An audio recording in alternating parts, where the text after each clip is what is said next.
It's October 31st, Halloween. You're about to take your 9th shot off the scantily dressed minion while binging on a bucket of Milky Ways that Rick and Morty shared with you. Hold up. This looks fun, doesn't it? But what if I told you Halloween is one of the worst holidays out there? I know it's hard to believe this, but the best way to illustrate this point is to take a look at what the typical Halloween experience is for the average American. Once this Halloween journey is over, you'll realize that Halloween only offers about 1 to 5% of things that are actually enjoyable. So let's take a look back at the scene and rewind to get the full experience of Halloween. October 6th. This is approximately the time when your average American starts thinking about Halloween and what they may potentially wear and what parties to go to. You may have even gotten a party invitation or two. But who cares right now? You got time. You got plenty of time. And by the way, Game of Thrones is on. October 19th. 13 days have passed and nothing has been done. This is around the time when your average American starts to actually do something about Halloween. And starts is a strong word. What they may actually do is pull up the good old Google and Google some costume ideas. Your biggest worry right now is trying to find the perfect costume. The problem is, every year you try and make that perfect costume, and every single year you fail at making that perfect costume. If you have a great body, this may be easier for you. But look at me, I'm bald and recently chubby, okay? Formerly, I was a fat fuck. But who am I gonna go as? Dr. Evil? Shrek? Jabba the Hutt? Imhotep from the 1999 Mummy? I could in theory go as the last one, but then I would be exposing all of my friends to my body, which I'm not sure I want to do that to them. The only people who actually start doing something around this time are the DIYers and the cosplayers. Okay, we get it. You love Halloween, and you probably do get more enjoyment out of Halloween than us average peasants. You guys just suck. You guys suck. You make us all feel insignificant.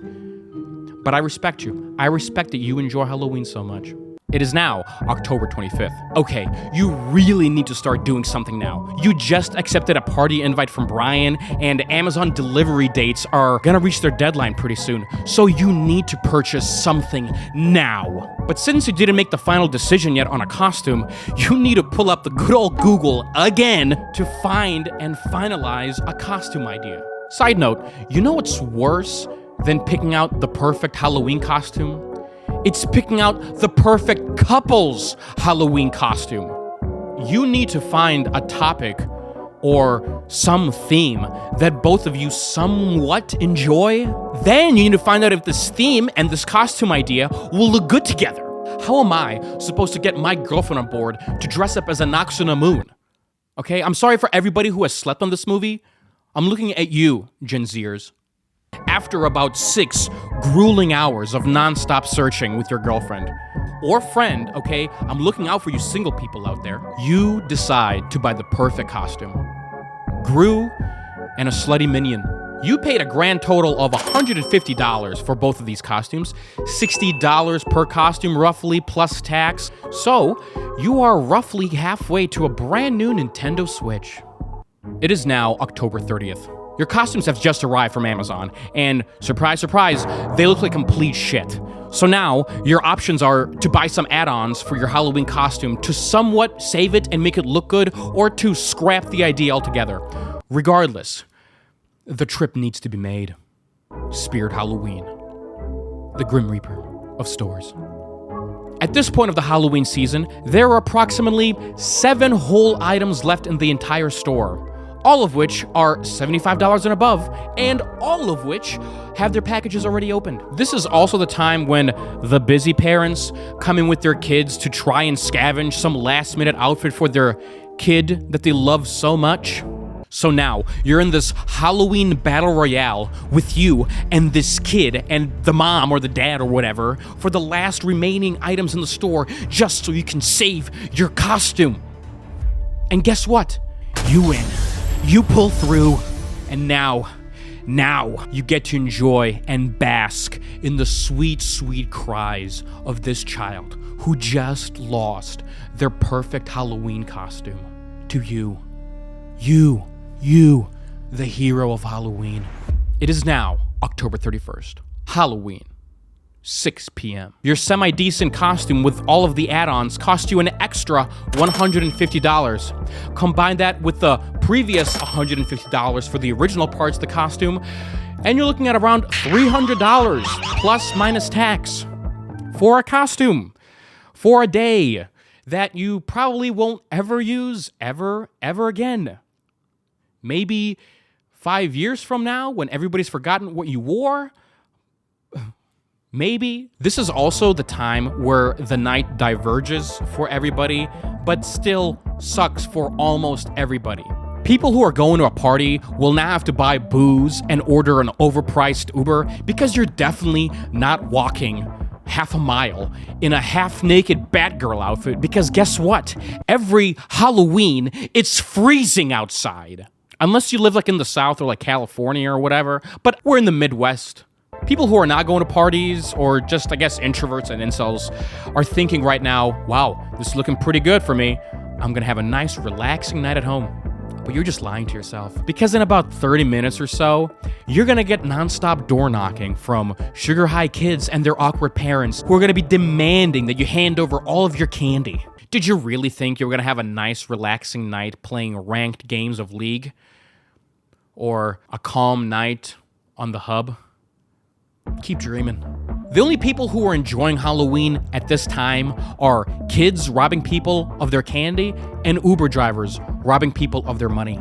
Halloween, 7 p.m. You just spend $65 on an Uber and $30 on booze. But it's okay. You just got to the pregame with your girlfriend and your close friends. As you walk through the door of the pregame, you realize that Brian over there, or Stephanie, girls have the exact same problem. Brian over there is wearing the exact same shit you are. And for some reason, that exact same shit looks way better on him. Bruh. Or her.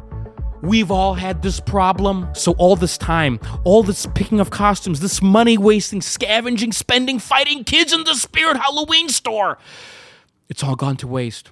But it's okay. You're buzzed. You are finally enjoying the 1 to 5% of Halloween. Have fun. This is the part that's good for you. Halloween, 9 p.m. Uber again, but slightly cheaper this time because you are taking it with other people. So let's say $35 for this Uber. You finally arrive at the party of Brian's friend, of a friend who you kind of know. I think you've seen this guy once before, like a year and a half ago. Maybe. You're gonna have to pretend like you're excited to see them, is what I'm trying to say. Once you get inside, you are greeted by literal hell. In the thematic sense, as in, this is hell now, like cool party theme. Cool, pretty cool party theme, hell, nice. But also temperature-wise, because there are 125 people extra in this building when this building / condo was approved for 20 to 35 people max. So now you got all this heat from all of these bodies rubbing against each other, hitting your face as you're walking through the door. It literally feels like you're entering the gates of hell. Or at least the music video for Fire Burning by Sean Kingston. Somebody call 911. Which hopefully is playing in the background, because that would be amazing. The upside is that out of the 100 plus people at this party, a good majority of them are barely dressed. They're wearing either short skirts, short shorts, bikinis, if that. Or for the ladies out there, okay, you have the shirtless guys with six-pack abs. Or the guys who think they have a six-pack, but it's just a dad bod. Hey, Rokashy, didn't you come here with your girlfriend? Yes. Yes, I did. But I'm gonna enjoy the views regardless. How am I not gonna look? Daddy, chill. It is gonna be literally impossible not to look. Will it be inappropriate? No, because it's Halloween, people. But she can look too. She can enjoy the views as well. It is now 11 p.m. I think. Could be 1. Looks like a 1. Or this one looks like an 11. I'm not sure. You're about to take your 9th shot off the scantily dressed minion while binging on a bucket of Milky Ways that Rick and Morty shared with you. The costume that you spent $150 on is completely destroyed. But so are you. So who cares? Honestly, life is pretty good right now, and you're happy to be alive. Maybe not fully conscious, but alive. This is where the other 1 to 5% of enjoyment for Halloween comes in. You know what? I'm feeling generous tonight. I'm gonna upgrade Halloween's enjoyability from 1 to 5% to 5 to 10% max. And it's mostly due to this magical time of the night. 3-ish a.m.? Guess where we're at again. The Uber. Boom! $65 plus tip. As you fumble your keys into the keyhole, you prepare to do the same to the slutty minion, or whatever scantily dressed demon girl, or witch, or Crayola marker you brought from the party. Okay, if this last part happens, then we can give Halloween an extra 5%, but for most people, that's not gonna happen, even for people who bring people home. What's gonna happen is you're gonna be so drunk, you're just gonna pass out. And that's it. That's your Halloween. That's the typical Halloween experience. At most, the typical Halloween experience is around 15-ish% enjoyable, with the leftover 85% being stress, planning, and spending enough money to buy a brand new PlayStation 5 for one day. One day. Every year, we will repeat this mistake. And every year, we will continue celebrating this, at best, mid-holiday. Does Halloween suck? Yes. Are we going to continue doing this to ourselves every year? Also yes. At the time of the filming of this video, it is October 8th. So you got time. Kinda.